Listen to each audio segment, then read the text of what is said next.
জুলাই সনদে স্বাক্ষর করা না করা যে কোনো রাজনৈতিক দলের নিজস্ব সিদ্ধান্ত, এই মন্তব্য করেছে বিএনপির স্থায়ী কমিটির সদস্য ডাক্তার এজেডএম জাহিদ হোসেন।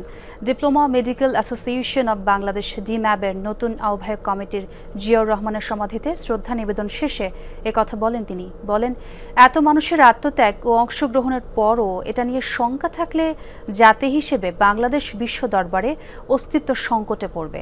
রাষ্ট্র যখন দায়িত্ব নিয়েছে জুলাই সনদ স্বাক্ষর ও বাস্তবায়নের, তখন এই নিয়ে দ্বিমত করা উচিত না, সবার অংশগ্রহণ করা উচিত।